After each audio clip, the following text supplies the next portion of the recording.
Bienvenidos a un nuevo episodio de Relatos de Transformación, el podcast de ChangeWolf donde exploramos cómo las organizaciones enfrentan los desafíos del cambio y transforman su cultura. En el capítulo de hoy, Transformar sin perder la esencia, nos adentramos en el universo de las experiencias, porque transformar no siempre implica cambiarlo todo, sino aprender a evolucionar. En un mundo donde todo se mueve tan rápido, la experiencia es el puente entre lo que somos y lo que queremos ser. Hola, soy Nicolás Meunier, diseñador estratégico de Fruta Global, apasionado por la aventura, la naturaleza y sobre todo por las buenas conversaciones que nos transforman. Hoy nos acompaña una de esas mentes que transforma desde adentro hacia afuera. Antonio Gimeno es Head of Global Experience Lab en IKEA y está liderando uno de los procesos más fascinantes de evolución en la experiencia de marca a nivel global. Desde su rol, Antonio explora nuevas formas de conectar con las personas, buscando que cada interacción con IKEA sea más humana, única y memorable, en un mundo que cambia a toda velocidad. Con una mirada estratégica, experimental y empática, nos invita a repensar cómo diseñamos experiencias que no solo resuelvan necesidades, sino que generen vínculos duraderos y significativos. Bienvenido y muchas gracias por estar acá. Gracias por la invitación. De nada, pues no, un gustazo y hace tiempo no nos veíamos, así que para catch up vamos a conversar un poquillo, ¿te parece? Pero antes de comenzar a hablar sobre tu trabajo en IKEA, que ya hicimos una intro, cuéntanos un poco cómo ha sido tu recorrido hasta ahora. ¿Ya? Claro. A ver, bueno, yo soy Toño. Yo vengo, soy estudio negocios de formación, pero diseño de formación, de alguna manera. Creo que llegó un momento en la carrera en la cual pues yo trabajaba en una gran empresa, digamos, en una aerolínea que ya no existe como marca, chilena, LAN, ahora es LATAM, y llevaba el programa de fidelización, me acuerdo de toda la parte de rentabilidad, el programa de fidelización, y yo creía que lo que hacía era centrado en el cliente, ¿no? Hasta que por cosas de un amigo que estaba estudiando, esto estamos hablando hace ya 15 años casi, un amigo que estaba estudiando fuera me dijo, oye, y yo había decidido irme a estudiar un MBA aquí en España, justo en Madrid. Me dice, ¿qué haces haciendo eso? ¿Para qué? O sea, ya he estudiado negocios, vas a estudiar lo mismo. ¿Por qué no estudias? ¿Por qué no te vas a un D-School? Y esa fue como la primera vez que escuché como el diseño en un contexto de negocios, de toma de decisiones, de innovación.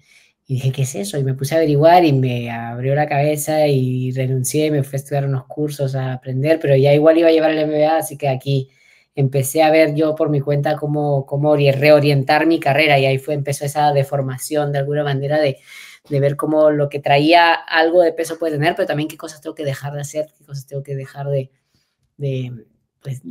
tener como tan estructuradas para permitirme moldear, abrir la cabeza, ¿no? Y ahí es donde me topé con gente maravillosa en la empresa que luego coincidimos, que fue Designit, una firma de diseño de origen danés, pero que está en todas partes del mundo.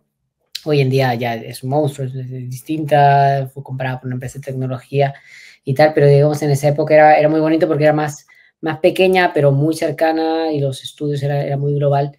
Y desde ahí empezamos a hacer proyectos, sobre todo temas de transformación en Latinoamérica. Yo estaba en la oficina de España, pero todavía no había presencia en Latinoamérica. Me mudé a Colombia a hacer proyectos y cada cosa era como más grande que la otra y terminamos pestañeando y ya abríamos un estudio en Colombia y luego pestañábamos otra vez y abríamos un segundo estudio en Lima, donde ahí tú fuiste, creo, el primero o segundo, no me acuerdo, me acompañaron en ese viaje de abrir un segundo estudio en Latinoamérica y ver un poquito los inicios de Latinoamérica en ese despertar del diseño y de la innovación. Creo que hay muchísimo recorrido todavía, pero digamos en esa época creo que todavía estaba un poquito en pañal, estoy hablando del 2014, 2015, entonces todavía estaba un poquito en pañales las cosas. Y nada, ya por acelerar, porque no voy a aburrir con la parte más de LinkedIn egocéntrica aburrida, pues ahí pasé por varias cosas. Luego estuve en un company builder de uno de los principales clientes, trabajando temas de new venturing, de exploración como de nuevos espacios de oportunidad. Luego en otro lado, con partners como IDEO, por ejemplo, colaborando en la Victoria Lab en temas de diseño organizacional. Y es ahí un poco el estadio donde ya me empecé a enfocar, que es diseño organizacional entendido como qué tiene que pasar en las organizaciones para que la innovación realmente prenda, ¿no? Y entonces allí entender que hay muchos otros aspectos en paralelo a las soluciones innovadoras, a los productos digitales, etcétera, que se pueden diseñar para crear esas condiciones. Y eso ha estado hasta, yo sigo pensando que estoy en eso, ahora en IKEA, ya desde hace un par de años, ayudando a la organización a interiorizar el cambio, ayudar a entender el porqué de cierta toma de decisiones y cómo tomar mejores decisiones y cómo adoptar como nuevas maneras de trabajo que te permitan fallar rápido, testar, reimaginar cosas y tal, ¿no? Buenísimo. Y ese es mi viaje. Sí. Estoy basado en Madrid, pero con un rol global y moviéndome por distintos lugares, pero nada, aquí, muy divertido sobre todo. Oye, quería hacer una pausa ahí sobre tus estudios, ya en ese momento de descubrimiento en donde dijiste, oye, esto es lo que me voló la cabeza. ¿Qué fue lo que te voló la cabeza? ¿Qué fueron ciertos cursos? ¿Fue el enfoque? Yo ¿Qué creo que nunca, había que te rayó? pues, a ver, yo siempre veía, o sea, llevaba un programa de fidelización, pensaba que conocía al cliente y creo que lo que conocía era la data que dejaba ciertos clientes, pero no sabía cómo interpretarla y sobre todo un manejo muy cuantitativo, muy analítico, cómo complementarlo con la parte más etnográfica, más humana, ¿no? Y que cada una tiene su espacio y su lugar para poder entender globalmente o holísticamente, mejor dicho, lo que las personas necesitan o que las personas o que el ecosistema o lo que todos necesitan para que algo salga adelante, ¿no? Entonces, creo que el abrir la cabeza fue mucho de poder aprender comportamientos, aprender a cómo dejar de lado ciertas ideas, a como embrace change, como abrazar el cambio, a permitirte perderte y no tener control a veces sobre algunas de las cosas que estás haciendo con la intención de aprender en el camino y de no tener miedo al error, a fallar, siempre que estés pues capacitado para identificar qué señales son de ciertas cosas que sí funcionan y cosas no, y así pues ir iterándolo más rápido, ¿no? Y creo que eso lo he llevado pues en todo tipo de proyectos, en proyectos muy de las típicas soluciones digitales, apps y webs, hasta crear un neobanco en Colombia, como lo fue Nequi. No lo creé yo, obviamente, fue un equipo muy, muy variopinto, muy interesante, muy bonito. Pero entonces, un scope de proyectos de todo, ¿no? Desde crear una organización, desde crear una solución digital, desde crear lo que llevo ahora, que es un músculo de experimentación en una organización. Y creo que las mismas lógicas o los mismos principios se aplican a todo, ¿no? Es el hecho de no perder el miedo, de testar, de crear evidencia desde el día cero e ir tomando decisiones y que no todo va a estar perfecto al inicio, pero cuando uno agarra tracción y ya agarra sobre todo que los demás de tu entorno empiezan a mirar con buenos ojos lo que estás haciendo, pues ya agarras una velocidad que las cosas se mueven por sí solas, ¿no? Buenísimo. A ver, antes de meternos con todo tu rol en el Global Experience Lab, quería que me cuentes un poco, a ver, si estamos hablando de experiencias, son dos preguntas compuestas. Por un lado, ¿qué entiendes por experiencia? ¿Y qué es lo que se malentiende del concepto de experiencia, vamos a decir? Quiero saber tu opinión sobre... Yo tengo mi opinión, ahí la podemos discutir. Cuéntame un poco. A ver, yo creo que es un concepto que también muchas veces se trata como de encasillar y a veces en muchas organizaciones uno habla de experiencia y algunas personas van, en su mindset hay un área de experiencia, ¿no? De atención al cliente y que ellos son los encargados de velar por esa experiencia. En otros contextos, cuando hablas de experiencia, estás hablando más de los que propositivamente y proactivamente están diseñando las distintas interfaces, las distintas puntos de interacción con un cliente, ¿no? Entonces, uno es más reactivo y una mirada más reactiva, y el otro tal vez es una mirada un poco más propositiva que se trata de anticipar, ¿no? Yo creo que los dos son muy válidas, pero al final la experiencia en realidad termina siendo siempre única por cada cliente, y estoy asumiendo experiencia de cliente, pero esto puede ser de distintos usuarios, puede tener una experiencia desde el colaborador, de experiencia de un intermediario, entonces dependiendo del punto de vista de cada uno, deberías de poder construir algo que sea consistente, que lo que alguien está percibiendo de valor no menoscabe, que no minore la experiencia de otro lado y que al final no porque alguien tenga una mejor experiencia, otro termina teniendo una peor experiencia, ¿no? Entonces, al final, experiencia es únicas, son irrepetibles. Yo creo que no se puede codificar una experiencia, por más que se habla mucho de, hay herramientas de diseño y de diseñar experiencias, no se puede del todo hacer, pero sí se puede de todas maneras tener una visibilidad amplia sobre en dónde hay, digamos, mayor creación de valor, mayor oportunidad de conocimiento del cliente, mayor oportunidad de que, o mejor, mayor riesgo, desde que si no lo haces medianamente bien, o sea, ni siquiera medianamente bien, todo se te cae abajo. Entonces, un poquito tener esa mirada amplia, ¿no? Pero yo creo que sabiendo que nunca vas a terminar de diseñar una experiencia, porque no puedes predefinir las expectativas y al final la experiencia es, al final, el resultado de cómo eres capaz de entregar valor en comparación a las expectativas que tenga cada cliente. Y si son demasiado altas, pues igual no estás cumpliendo una buena experiencia, ¿no? Ya. Sí. Siempre va a haber una experiencia, ya sea buena o mala, ya depende de otros factores. Y depende, me gustó lo que dijiste, de las expectativas que tenga el cliente, obviamente. Ya, genial. Y después, ¿qué se malentiende? En todo tu recorrido, en todas las experiencias que has tenido, me imagino que te has topado con diferentes puntos de vista en donde, oye, esto de experiencia, ¿de qué va?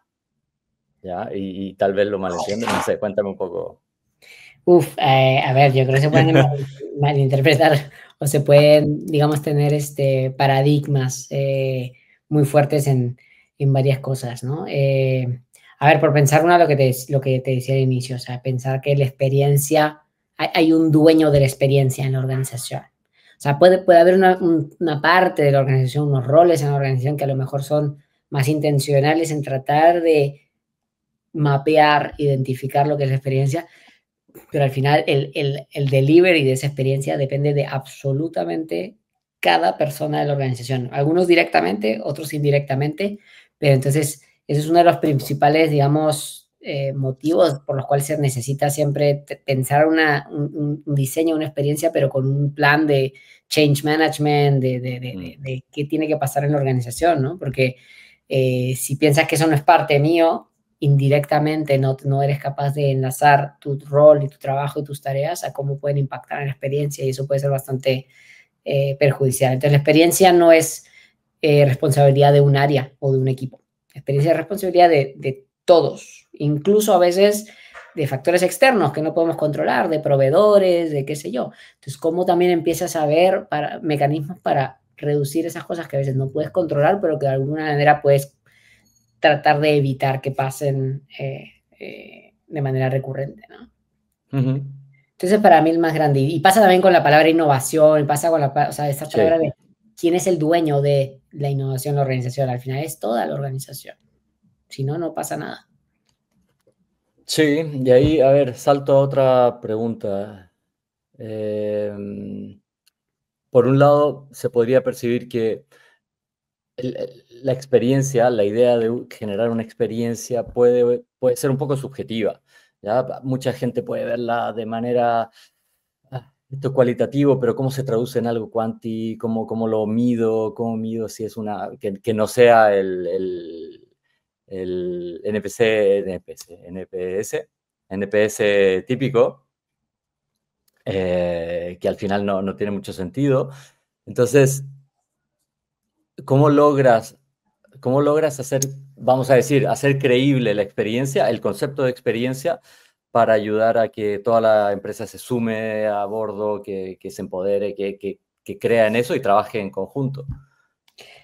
A ver, métricas, podríamos hacer solo un podcast solamente de métricas y de hablar cosas y cuáles son buenas y que miden y que no. Que siempre creo que es importante, por más que haya detractores de la misma herramienta, que además mide detractores, que es NPS o de otras cosas, está bien tener cuantificado, tener cierta evidencia, pero yo lo que más he visto como ganar tracción es tratar de involucrar en la experiencia a personas que tienen alto nivel de capacidad de decisión y ponerse en los zapatos del cliente o del lado del colaborador para vivir esa experiencia desde distintos puntos de vista. Y creo que para mí ese empatizar, o sea, ese ejercicio de empatía que tienen que realizar muchas veces personas que a veces pues, por sus mismos méritos han crecido en una organización, pero que se han ido alejando de lo que realmente pasa en la cancha y en la experiencia por X factores, porque tienen que dedicarse a otras cosas, tomar como first hand, ¿no? De primera mano esos insights es muy, muy relevante. En IKEA lo hacemos, de hecho es parte también de la cultura de IKEA, es parte del fundador de IKEA que siempre ha empujado a que no importa dónde estés, vayas, te pongas la camiseta, estés en la tienda, hagas cosas y entiendas de distintas perspectivas. Pero también, bueno, lo hice con otra organización en que trabajamos un poco un programa de movilización de la gente para entender cómo distintos momentos de la experiencia y la voz del usuario, cómo interpretarla, y también no significa que hacer lo que el usuario te diga, pero simplemente interpretar distintas señales para ver si a lo mejor hay algo que no estás viendo y que se puede corregir. Buenísimo. Ahora que hablaste de IKEA, cuéntanos un poco cómo surgió este Global Experience Lab, del que formas parte, cuál es tu rol específico. Ya, bueno, lo puedes contar, pero ya estamos intuyendo un poco de qué va, ya, esa experimentación, etcétera. Pero cuéntanos cómo nació. ¿Nació en los inicios de IKEA? ¿Es relativamente nuevo? Cuéntanos un poco. Sí. A ver, primero un pequeño disclaimer de en qué parte de la organización trabajo y qué es esto, porque claro, desde fuera como cliente yo tenía esta perspectiva hasta que entré y lo aprendí. IKEA tiene un modelo organizacional bastante complejo, es un modelo de franquicia, ¿ok? Pero no es una franquicia muy, muy simple de entender. No, poco vamos a entrar en esos detalles, pero simplemente entender que hay distintas entidades legales que se encargan de distintas cosas en toda la cadena de valor de IKEA, ¿ok? Yo tengo la suerte de trabajar también muy de cerca con una parte de la organización que se llama Inter IKEA, que contiene el concepto del retail, la marca, todos los intangibles y el diseño y producción de los productos en sí mismo, pero no necesariamente pasa del todo. Yo estoy en otra parte de la organización que se llama Inca. Inca es de donde viene más o menos el 80% del revenue de todo el grupo. Tienen mismos shareholders, ahí es un poquito enredo, pero digamos es el retail operator, es los que operan realmente, los que, de hecho, quienes gestionan la experiencia en el día a día en cerca de 36 países, porque hay países en los cuales no está Inca, sino está otro franquiciado. Por ejemplo, en Chile y Colombia, la franquicia la tiene recientemente, hace unos años, Falabella, y es Falabella quienes trabajan con Inter IKEA por ver cómo implementar todo es intangible, todo el concepto del retail, la marca, todo eso.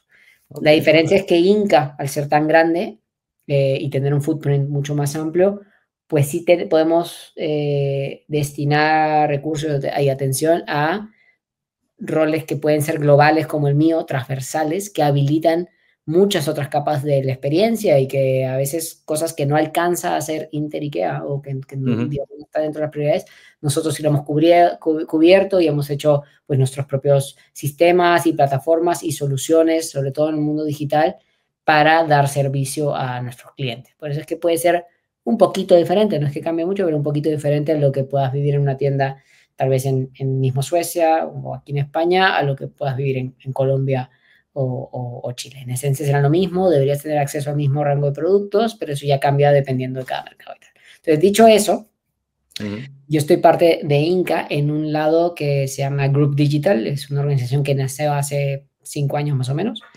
para acelerar la transformación digital de IKEA. Y dentro de eso, pues, antes de que yo existiera, en IKEA, al menos como cuenta, y cuando empezó esta organización, había muchos equipos, o todavía los hay, que están trabajando en cómo la experiencia en la tienda, que para nosotros es estelar, o sea, lo que pasa en la tienda es lo primordial. Seguimos confiando en el modelo más de brick and mortar, porque las tiendas en general IKEA tienen un rol más allá que una tienda. Pasan muchas cosas en esos espacios y entonces somos capaces felizmente de capitalizarlo y de codificar algunas cosas para poder crear valor. Entonces, muchos de nuestros equipos están trabajando en soluciones digitales que impactan a la tienda, tanto a los clientes como a los, le llamamos coworkers, a los colaboradores de IKEA, ¿no? Herramientas digitales, kioscos digitales, cómo la app cambia al estar en la tienda y demás. Hay un sinnúmero de cosas. Pero cada vez que queríamos testar y prototipar nuevas cosas que se venían, teníamos que estar un poco pidiéndole a tiendas que nos den el favor de a ver si podemos tomar una parte de la tienda por unas horas y interceptar clientes y hablar con ellos y tal, ¿no? Y sí, hacer un mini pop-up. Sí, y era bien doloroso en realidad, no solo para la gente digital, que además para que desde que nacía la necesidad hasta que lo logramos ejecutar, porque las tiendas son un relojito suizo, o sea, funcionan de maravilla, está todo calculado, cada centímetro cuadrado está calculado cómo debe funcionar y a qué se debe dedicar y cómo debe verse. Cuando llegamos nosotros con prototipos, todo un poco se rompe, ¿no? Entonces, vimos que había una necesidad real, al menos esa fue la necesidad original, de tener un espacio seguro que pudiera habilitar el trabajo de todos estos equipos globales que están en distintas partes del mundo, pero que pudiéramos en un espacio seguro, pero contextual, prototipar y testar con usuarios, ¿no? Y esa fue la idea. Es ahí donde yo me uno, me dieron, simplemente ya se había elegido la locación y el espacio en blanco, pero yo me uní para darle vida, darle un poco de sentido a esto, ¿no? Entonces, nada, ha sido un viaje muy entretenido, muy divertido hasta ahora, y de hecho creo que las cosas que se vienen incluso serán, espero, mucho más divertidas todavía, pero ha sido bonito ver cómo desde cero pues hemos ganado atracción y credibilidad en la organización, y ya es un espacio que es usado no solamente por equipos que están en España, sino en otras partes del mundo, y no solamente desde Inca, también de Inter, IKEA, de otros lados, pues empiezan a ver valor en lo que hacemos y entonces ayudamos a hacer eso. En Cristiano, a mí me gusta decir que lo que hemos creado es como nuestro propio, como la Estación Espacial Internacional, como el ISS, donde tenemos todas las condiciones para que cualquier equipo viene, imagínate, en su nave y hace como docking. Sí, el docking. Y hacen todo lo que tengan que experimentar. Y hay equipos, hay procesos, hay pues lo que se te venga a la cabeza que necesiten. Pueden replicar un área de la tienda, pueden simular cosas, etcétera, para aprender, para ganar progreso y tracción. Y eso es algo muy importante. O sea, todos los requests que tenemos de cosas para hacer ahí tienen que tener una intención, tienen que tener unas hipótesis válidas para ver qué es lo que quieren comprobar, porque si no, pues la experimentación es simplemente es un juego. O sea, necesitamos que tenga una intencionalidad, que seas capaz de medir si eres capaz de cambiar o no, de fallar y por qué y qué falló y cómo puedes iterar, ¿no? Entonces eso, es un espacio de experimentación muy ágil, embebido en una tienda, en una de las tiendas más grandes de España, y donde nos dio muchísimo. ¿Eso es en donde el público también tiene acceso? ¿Puede tener acceso? Es una caja de vidrio. Son 4 paredes de vidrio, más o menos 180 metros cuadrados, con lo cual se ve nuestra historia de transformación, y eso también ha sido parte del cambio. O sea que en IKEA siempre como que cuando ya tenemos todo muy bien diseñado y todo muy producido, pues ahí lo revelamos, ¿no? Y creo que ha sido parte de, hay cosas que no podemos darnos el lujo de tenerlas muy refinadas porque luego no aprendemos en el proceso, porque a lo mejor tomamos decisiones de diseño que no eran las más adecuadas y luego ya no es tan fácil volver y cambiarlas, ¿no? Entonces, este espacio, es cierto que nada confidencialidad se ve, confidencial se ve desde fuera, pero puedes de alguna manera ver y asomarte y ver algunos prototipos que hoy estamos testando ahí, ¿no? Y eso, me imagino que, por lo que me estás contando, sabiendo que experiencia va desde, qué sé yo, la experiencia de cómo jalo un cajón hasta temas digitales, ¿cuáles son los límites de toda esta experimentación de los prototipos? ¿Cuáles son las fronteras? ¿A qué le dicen no, por ejemplo? Vamos a testear tal cosa. Eso ya no nos toca. No sé, ¿me entiendes? Sí, sí, sí. A ver, yo creo que no, desde el día cero no quisimos poner límites. De hecho, las primeras cosas que hicimos fue, porque yo pues cuando recibí esto había ya ideas, intenciones de llenar esto de impresoras 3D y qué más, ¿no? Más cacharros. Bien. Y mi decisión fue frenar un poco eso y que fueran los equipos y la misma demanda de los equipos los que nos permitiera entender qué necesitamos. Entonces, un laboratorio muy distinto. Acabo justo de yo de volver de Barcelona, de visitar otros laboratorios de otras empresas, ¿no? De retail. Y veo como un patrón, ¿no? De tener como las cosas más flashy, ¿no? Y decir que estás ya en estas tecnologías y que lo estás haciendo. Y lo de nosotros no, se ve más como una casa dentro, o sea, de hecho como una casa y muebles y tal. Y cada vez que necesitábamos una tecnología específica nos preguntábamos a nosotros mismos, ¿necesitamos comprar este cacharro? O mejor invitamos a proveedores de esto a que prueben y vemos, y entonces Sí. siempre con un mindset muy de coste-eficiencia pura, ¿no? Entonces, las cosas que veíamos que necesitábamos mucho más, pues ya una impresora 3D, pues ya la tenemos y tal, ¿no? Pero porque las empezamos a usar varias veces, no porque alguien dijera, y deberías tener una cortadora láser.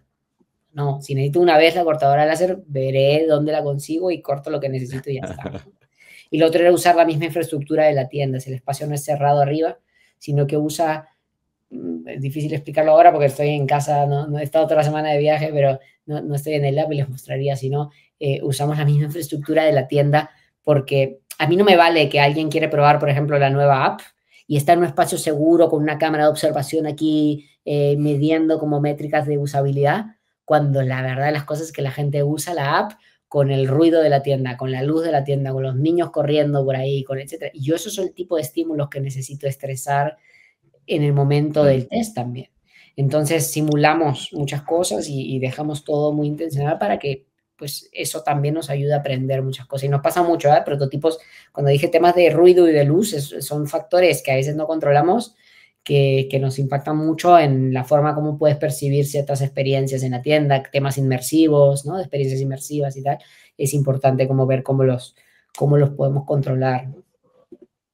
Wow, qué Entonces, no bueno. decimos que no a muchas cosas. Es cierto que, por ejemplo, tengo requests de test de producto, de crear nuevos productos, pero ahí hay, digamos, limitantes un poquito más organizacionales que no nos permiten hacer eso aún. Esperemos que pronto lo podamos hacer, pero no hacemos testeo del producto en sí mismo, hacemos testeo de puras experiencias. Perfecto, perfecto. Oye, y una pregunta.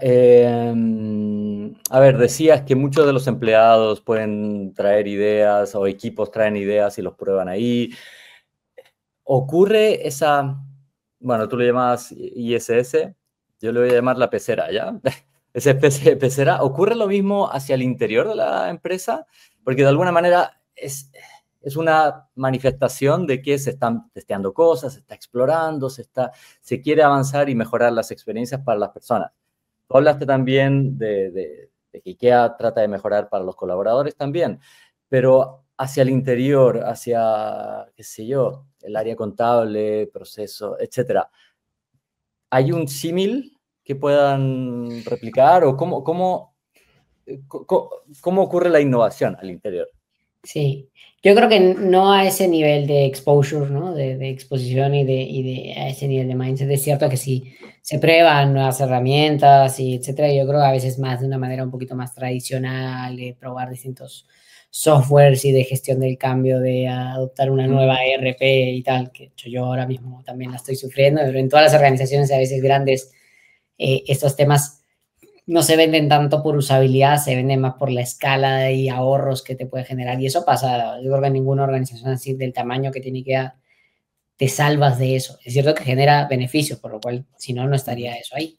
Pero a veces es un poquito, pues tiene fricciones, ¿no? Entonces, en ese sentido, no, yo diría que si grandes decisiones probablemente todavía siguen y hay cabida para esos tracks más tradicionales de probar nuevas herramientas. Sí creo que vamos en el camino de cambiar eso y que estamos creando un capability para explorar efectivamente a futuro cuáles son esas nuevas capacidades que tenemos que dotar internamente en la organización, existan o no existan, y a lo mejor hay que crearlas nosotros, para mejorar la forma en la que trabajamos. Y eso es algo que está en construcción. nuestro espacio va a tener también un rol dentro de ello, pero creo que todavía no hemos del todo así como descifrado cómo solucionarlo, ¿no? Sí, total. Porque me imagino habrá diferentes, obviamente, diferentes factores que se quiera transformar.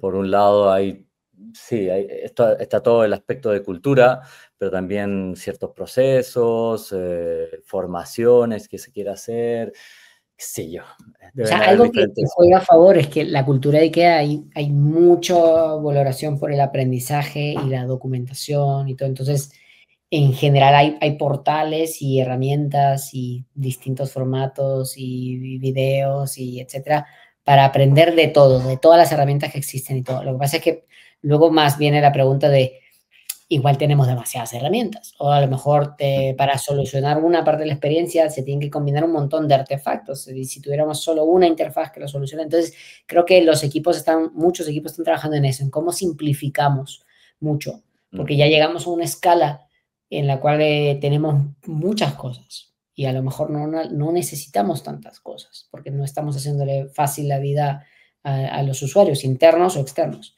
Entonces, en muchos aspectos estamos en eso, en tratar de simplificar, en centrificar ciertas cosas. Obviamente, la de conversación sobre inteligencia artificial no escapa, no escapa de IKEA y de hecho, hace 10 minutos antes de conectarme, justo yo estaba en una formación de temas de una nueva herramienta de AI que tenemos. Entonces, yo creo que se está explorando continuamente cómo mejorar las cosas. Pero lo bonito también de ver es que hay una cultura muy fuerte de aprendizaje, de empoderamiento, de emprendimiento interno. Entonces también nadie te va a decir que no si quieres probar algo nuevo. Obviamente hay que ver las maneras para hacerlo eficiente y que hay una decisión detrás buena, pero se pueden probar cosas, ¿no? Bueno, me gustó lo que dijiste que, a ver, no porque una tecnología sea interesante, ya impresoras 3D, se va a implementar, ¿cierto? Probablemente no tenga sentido o tiene su sentido un par de veces. Ahora que mencionaste inteligencia artificial, ¿lo ves como otra tecnología que hay que tenerla en mente, pero probablemente no sea útil para todas las cosas? ¿Cuál es tu postura frente a eso? Sé que es un poco tangencial como tema, pero tengo curiosidad. No, a ver, y esta es mi opinión, ¿eh? No, esta no Sí, es sí, la sí. opinión de IKEA en Sí, general, pero totalmente. yo creo que va a cambiar muchas cosas, como toda ola de cambio, de transformación y con el Internet y demás cosas también ha pasado en otras décadas. Hay dudas, hay reticencias, hay resistencia, porque vemos o creemos que lo que hoy vemos es lo que va a hacer la inteligencia artificial. Yo creo que no, yo creo que lo bonito es que es una herramienta que está aprendiendo sola, entonces el nivel de evolución que uno ve mes a mes y la cantidad de herramientas y de cosas que aparecen es muy fuerte, ¿no? Entonces yo creo que internamente definitivamente el mayor valor, y de hecho que hemos hecho testings con cosas de cara al cliente, ¿ok? En etapas muy tempranas, pero felizmente lo testamos en un espacio seguro porque luego vimos que hay cosas que a veces no te dan los resultados esperados, pero yo sí creo que sobre todo si eres capaz de, o sea, la inteligencia artificial va al final de qué tan capaz eres de poder comunicarte con esos agentes o con lo que tú crees que sea tu interfaz, hacer los prompts y las preguntas adecuadas. Yo creo que nunca en la historia ha sido tan importante saber hacer una pregunta. O sea, es que y creo que nos estamos chocando con eso, nos estamos dando cuenta de eso, ¿no? El poder, Sí. ¿qué es lo que quieres lograr? Eso es más importante que el hecho de lo que pueda hacer estos distintos LLMs o Generative AI en general o lo que tengas en mente. Entonces, ¿cómo somos capaces de hacer preguntas para agilizar muchas de las decisiones y muchas cosas que hacemos? Si va a reemplazar el trabajo de gente y todo, yo no lo veo así. Yo creo que más allá del AI siempre ha habido cambios en la forma, en los roles y en los trabajos, y esto seguirá pasando. Y las profesiones de mañana serán distintas de las de hoy, porque las de hoy ya son distintas de las de hace una década. Entonces eso no me asusta, no me parece. Sí. Simplemente hay que seguir pudiendo promocionar que nos adaptemos. El ser humano tiene que adaptarse. Sí. Sí, con lo que dijiste de eso de los prompts, recuerdo el año pasado tal vez, apenas empezaba a surgir todo esto y que costaba rescatar y obtener el resultado esperado de cualquier request que le haga, ya sea pregunta, imagen, video, lo que sea. Decía, wow, el futuro de la educación o uno de los trabajos futuros será el prompt generator, ¿ya? El ser un especialista en cómo dialoga, cómo converso con la máquina. Pero al mismo tiempo ahora lo estoy viendo que ha avanzado tanto que actualmente le preguntas como sea y de alguna manera lo va a entender, ¿ya? Y ya se está acercando mucho más a nosotros y no nosotros tanto a ellos. Entonces al final, sí, es una experimentación constante y estamos viendo cuáles son las capacidades, cuáles son las limitantes, cómo se va a integrar en el trabajo de nosotros, en el día a día. Sí, es una adolescencia, un descubrimiento constante de ver qué está pasando con eso. Sí, Todavía no hay una decisión. Lo bonito de estos cambios es ver que la gran mayoría de personas empieza de cero, ¿no? O sea, es que ni siquiera ya es necesario saber código. O sea, es que ya ni siquiera eso. O sea, hoy en día todos sabemos comunicar y escribir. La gran mayoría de personas en el mundo sabe. Entonces, pues, ¿cómo lo hacemos de manera correcta, no? Y como toda tecnología tendrá aplicaciones buenas y aplicaciones un poco más maquiavélicas y tal, y yo creo que tenemos que ser capaces de elevar y siempre tener la altura, a la altura de la conversación de qué es ético, qué no, qué es transparente, y tal, para que pues, podamos evolucionar al mismo, o al menos que no nos supere nuestra evolución a la evolución de estas herramientas. Buenísimo. Oye, ahora quería jugar un poco contigo. Te voy a plantear afirmaciones, ¿ya? Son 4 o 5 afirmaciones sobre mito o realidad. Y quería que tú nos des tu punto de vista sobre estas. Algunas creo que ya las has tocado, pero quiero volver a ellas. Vale. La primera es, ok, al retail físico se lo ha comido la experiencia digital, vamos a decir. Se ha visto por diferentes lugares, tiendas físicas tuvieron un bajón hace un tiempo, ahora, no sé, ¿cómo lo ves tú? ¿Es real eso? Que al final, oye, todo lo pido por internet, todo llega a mi casa, nunca tengo la necesidad de ir a una tienda. ¿Cómo lo ves tú? ¿Cómo lo ves a través de los ojos de IKEA? Porque al final... Sí, yo creo que no. Yo creo que no. Yo creo que además ves pasos atrás también de distintas organizaciones, como mismo Amazon, con Amazon Go, etcétera, donde se han dado cuenta que tienen que estar en ambos. Yo creo que no hay una pregunta de si eres solo, si realmente quieres ser omnicanal, que es una complejidad y es algo que muchos claman que son omnicanales, pero no es así. Tener muchos canales, ser omnicanal. Necesitas ser capaz de dar una experiencia consistente a través de todos los canales, ¿no? Entonces yo creo que no. Yo creo que lo que sí va a cambiar es que el rol de las tiendas se evoluciona, y a veces, pues dependiendo, se me viene a la mente por automático IKEA, ¿no? Pero también lo pienso en retail de fast fashion y otros lados. Sí, aparecen los Temus y los Sheins y tal, pero por otro lado ves que las tiendas y los flagships que aparecen de otros retailers y de Inditex y demás, siguen evolucionando para la conveniencia, evolucionando para entender estas nuevas generaciones, cómo toman decisiones, cómo se inspiran, pero la gente no es que solamente esté en su casa comprando online o en redes sociales, ya ni siquiera online, sino comprando a través de social commerce y tal. Creo que es más entender cómo se hibridan, ¿no? Entonces, por ejemplo, algo que nosotros estamos haciendo mucho y ya empezamos a actualizar es nuestro equipo de la app.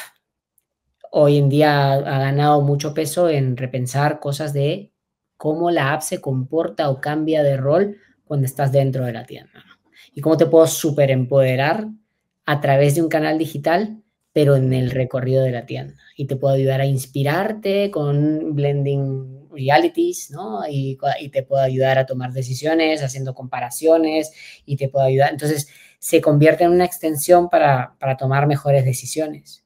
Pero aún estamos, y yo creo que esto siempre va a pasar, o sea, no vamos a solo una generación de clientes, nosotros tenemos, es que si vamos desde niños hasta a personas mayores, ¿no? Entonces vas a tener gente, no puedes imponer ninguno de estos cambios.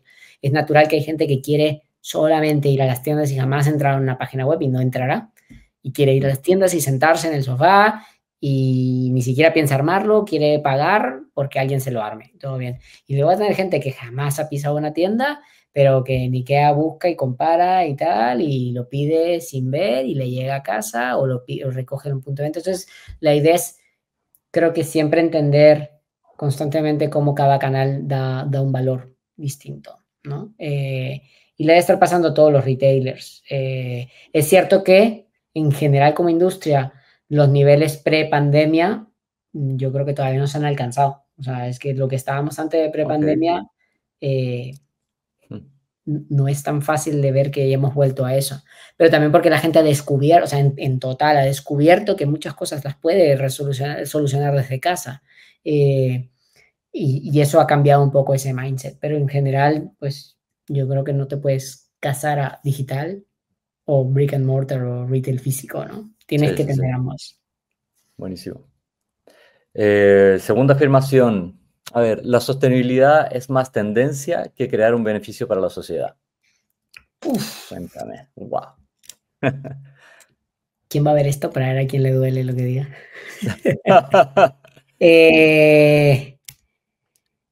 Hay un gran problema, ¿ya?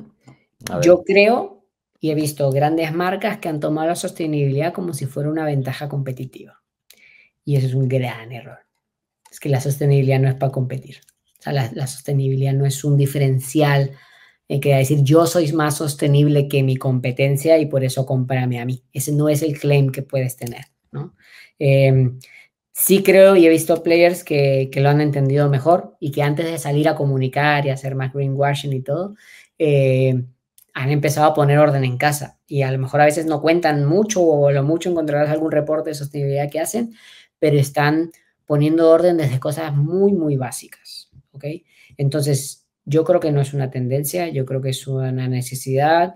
Puedes tener en negación la mitad del mundo, por supuesto, pero hay evidencia y hay claridad en que al nivel de consumismo que llevamos, al nivel de crecimiento demográfico dispar y de diferencias socioeconómicas en distintos lugares y el cambio climático y cómo está acelerando la migración en distintos lugares, todo el planeta se está reconfigurando a una velocidad que no somos capaces de hacer. Entonces, mientras las organizaciones que están un poquito teniendo un footprint relevante en eso, no tomen ciertas decisiones que a veces incluso van en contra de su propio profit o de su propio modelo y no tienen, digamos, los huevos de balls de tomar esas decisiones para que en el corto plazo a lo mejor tienes que sufrir, pero es a costa de vivir y de sobrevivir en un futuro.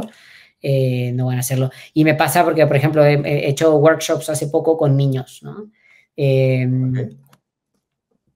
El tema de sostenibilidad en los niños, o sea, no sé si en los colegios se está enseñando lo suficiente, pero al menos está en top 3 o top 2 de criterios de lo que buscan desde una cajita feliz en un McDonald's, también esperan que sea sostenible. O sea, los mismos niños ya vienen con un mindset distinto, lo cual es bueno de ver. Por supuesto que están rodeados dentro de una cultura de consumismo extremo, ¿no? Entonces, por ejemplo, en IKEA sí hemos tomado decisiones que sabemos que en el cortísimo plazo son difíciles, pero que en el largo plazo van pues deberían de pagar por crear un mundo más livable, ¿no? Más fácil de vivir.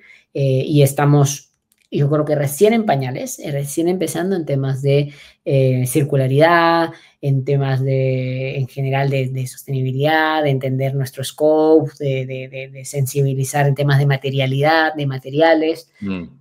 No se comunica, yo creo, se comunica el 10% de todo lo que estamos haciendo. La verdad que estamos haciendo muchísimas cosas. He tenido la suerte, ahorita estoy corriendo dos tests relacionados a sostenibilidad, uno a materialidad y de ciertos productos y otro más en temas de compra de segunda mano. Y hay mucho por hacer. Pero yo creo que los clientes están empezando a tener ese shift también. Entonces, si alguien no se enfoca en eso, Sí. es cierto que Europa no es el mundo. O sea, yo lo estoy hablando y lo estoy viendo en Europa. Europa no es el mundo. Sabemos que esto va muy de agendas políticas. Entonces, si hoy hay un Trump, pues claramente no va a ser fácil que el mundo de sostenibilidad gane tracción. Pero si mañana hay otra persona a cargo que va más por otra línea, probablemente sí, ¿no? Entonces, lo que no va a reducirse, no va a desaparecer, va a seguir creciendo. Sostenibilidad en su aspecto más amplio. Eso he hablado mucho más de circularidad, pero estoy hablando también de temas de derechos humanos, de responsabilidad con tu cadena con todo tu supply chain, es que hay tantas cosas que... Sí, sí, sí. Sí, a nivel Diversidad, sociedad, a nivel de... inclusión, hay tantos temas que... Sí, sí, totalmente. Y que siento que de alguna forma son temas tan complejos, involucran Sí. tantas variables, que comprenderlas todas es Sí, creo que súper además, y lo que he visto, porque he hecho un análisis también a cross industry, ¿no? Es cada industria a lo mejor tiene prioridades distintas, porque tiene, sí. digamos, más como skin in the game, más responsabilidad sobre ciertas cosas, ¿no? Entonces, me tocó en el lado de consultoría, por ejemplo, tratar de acompañar a empresas de petroleras en ese cambio. Y es que, claro, pueden salir ideas como que, oye, reduzcamos el plástico en nuestras estaciones de servicio. Y dijo, escúchame, tu problema no está ahí, tu problema está claramente en otro lado, ¿no? Entonces, tratar de entender qué medidas mueven la aguja y sobre todo en ese camino, algo que a mí me gusta, perdón el Spanglish, porque trabajo full en Sí, sí, inglés, sí. como el build belief. ¿Cuáles son esas Mm. primeras, si quieres entrar en sostenibilidad, cuáles son esos primeros grandes pasos que te van a dar confianza de que ese es un territorio que tienes que estar, ¿no? No vas a solucionar con la primera, segunda o hasta la 10ª iniciativa que tenga sostenibilidad, no vas a cubrir ni vas a hacer carbono neutro con eso, probablemente, pero va a crear credibilidad en la organización de que todos tienen algo que ver en esto, de que todos pueden contribuir, de que distintas áreas tienen que participar en esto, ¿no? Y no es un área de innovación que creó algo o de producto que creó algo. Sí. Sí, está todo ese tema de cómo convences a todas las personas de que se sumen. A veces es a través de la inspiración, a través de esos ejemplos como ejemplos prácticos que estás viendo y estás teniendo una evidencia que están funcionando. Y tal vez no era tan malo como creías y de hecho está dando profit. Sí, totalmente. Sí. A ver, un tercero, ¿ya? Y ya lo dejamos con esto de mito realidad. Mira, te cuento, la experiencia hace que la marca sea más cara. ¿Cómo lo ves? No, no, claramente ¿Por mientras qué? más recursos dediques a entender tu experiencia, por supuesto, pero te lo digo, IKEA somos una low cost, solamente bajamos los precios, solamente, o sea, ante una crisis mundial decidimos bajar los precios recientemente, por supuesto que no. Es cierto que pues empresas o industrias en las cuales tienes márgenes mucho más grandes como que el retail, pues puedes darte el lujo de hacer otro tipo de cosas. Yo no puedo pretender que el equipo de producto, de marketing, de, qué sé yo, de una empresa de detergentes, haga lo mismo que lo que hace el equipo de marketing de Ferrari o de Red Bull, ¿no? O sea, entonces, yo creo que hay la experiencia, hay muchas cosas que se pueden hacer, desde empoderar al frontline, desde empoderar a la gente que tiene o que controla esos puntos de clave de la experiencia para que ellos mismos tomen decisiones. Muchas de las mejores ideas vienen de ahí. No vienen de estar en un project room en 4 paredes pegando post-its y pensando qué podemos hacer para ser más eficientes. Sí, vendrán algunas de ahí, pero las ideas más potentes que yo he llevado hacen sesiones de co-creación con personas que en el día a día están interactuando con clientes y entienden muy bien y son capaces de identificar patrones, ¿no? Y eso no es costoso. Al contrario, es costoso no involucrarles, porque esas personas que tienen tanto conocimiento acumulado, que no viven otro lado en la organización y que suelen tener a veces roles de mucha mayor rotación, nosotros eso es lo que hemos hecho con el lab, ¿no? Al estar en el espacio en el que estamos, nos hemos enfocado mucho, en el primer año no, intencionalmente, y el segundo año lo cambiamos completamente, en involucrar a todos los colaboradores que están fuera de esto. Y han sido nuestros principales aliados al final. O sea, cuando ellos se han sentido partícipes de crear el cambio, son las personas que están más orgullosas de estar en una tienda donde hay un espacio como el XLab. Cada vez que necesitamos ayuda es que nos dan ayuda sin cuestionar nada. Es impresionante el nivel de apoyo que recibimos de ellos. Entonces, costoso puede ser la inacción. Costoso puede ser el pensar que no debes involucrar a nadie más de la organización. Y yo creo que eso es lo costoso, el no moverte. Buenísima. Oye, te hago una última pregunta. Ya saltamos al último bloque del futuro. A ver, sé que están ahí en el equipo experimentando mucho sobre posibles soluciones, mejorar la experiencia, etcétera. Pero más allá de estos experimentos, quería saber cuál era tu visión, cómo te imaginas ese retail del futuro. ¿Ya? Esa experiencia to be que estamos buscando, que tú estás buscando en este caso, ¿cómo te la imaginas? ¿Ya? A ver, lo ideal, lo que todo el mundo aspira es, yo creo, una experiencia, de compra sin fricciones, empática, que es capaz de entenderte. Yo creo que por eso ahí está ganando mucha atracción el tema de agents en temas de inteligencia artificial y de que son capaces de anticipar a veces incluso necesidades que tengas, ¿no? Entonces, yo creo que va a haber mucho de eso, mucho de un conocimiento del consumidor constante, y del consumidor ni siquiera es de tu persona, a un nivel que va a ser capaz de ofrecerte en el momento oportuno las soluciones más oportunas. Yo creo que lo que va a pasar mucho con los consumidores, y esto es hipótesis mía, es ya no va a haber tanto screening, va a haber más curación de estos agentes, porque la gente va a empezar a creer más y a confiar más en que los conocen bien y que estos agentes de inteligencia artificial te permiten tomar mejores decisiones. Y por eso es que también yo creo que va a empezar a ganar tracción canales más como de social commerce y demás, donde hay algoritmos de por medio que ya de alguna manera te ofrecen mejores cosas. ¿Qué pasa? Que lo que te decía, como toda tecnología puede traer lo bueno, pero también en malas manos puede ser mucho más tendenciosa, puede ofrecerte cosas que sabe que quieres, pero que no necesitas, que no son sostenibles con el mundo, ni con el medio ambiente, ni nada. Entonces yo creo que esa tensión es una tensión que como consumidores vamos a tener que estar constantemente tratando de...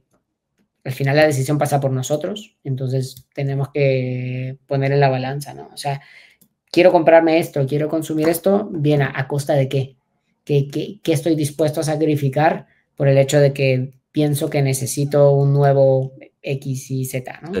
Y ese tipo de reflexión es lo que espero que empiece a pasar más con las nuevas generaciones. Ya mi generación yo creo que ya está perdida incluso en eso, pero con las nuevas generaciones que lo hagan. Yo lo que veo a mi hija tiene 7 años, es que sí hay un poco más de conciencia en eso. Claro, ella no tiene una tarjeta de crédito, no está comprando cosas, pero cada vez que aparece un nuevo juguete o etcétera, ella misma se hace unas preguntas que a mí me asombran y que claro que uno no pensaría cuando era niño, ¿no? De, oye, y esto es más basura que ha dañado al mundo. O, no, pero esto es de plástico, papá, ¿no? O esto es, ¿y por qué? Y a identificar los materiales. Son cosas que ya en el colegio hoy se aprenden. Entonces, tengo cierta luz de esperanza en que las generaciones que vengan, por más que se pueden hablar muchas cosas malas también de esas generaciones, tengan mejores respuestas que nosotros a tener y crear un mundo más llevadero, más sostenible, ¿no? Bravo, buenísimo. Genial. Yo creo que lo dejamos ahí porque con esa respuesta ya no lo superas. No, oye, Toño, te quería agradecer muchísimo por estos 54 minutos que llevamos y no, felicitaciones por todo lo que estás haciendo. Espero ver mucho más y que tener otra conversación, tal vez más a futuro. Sería encantado, cuando quieran, y que chévere esta iniciativa también de ver. Yo creo que se valoran mucho estos espacios. Y nada, espero seguir escuchando y mejores prácticas y mejores casos de más valientes y de más organizaciones que se quieran comer el pleito de hacer un mundo mejor a través del diseño y de la innovación. buenísimo. Y así llegamos al final de esta tercera travesía en Relatos de Transformación. Gracias a Antonio Gimeno por abrirnos las puertas del universo IKEA. Gracias por mostrarnos que la experiencia no es solo lo que vive el cliente, sino una visión que nace desde la cultura, se nutre en la colaboración y evoluciona con propósito. Nos recuerda la importancia de diseñar con intención para seguir siendo relevantes, consistentes y cercanos, incluso en medio del cambio constante. Si esta conversación te inspiró, compártela, suscríbete y sigue explorando con nosotros nuevas formas de transformar lo que somos y lo que hacemos. Esto recién comienza. Hasta la próxima. Esto es Relatos de Transformación, el podcast de Change World. Nos escuchamos en un próximo capítulo.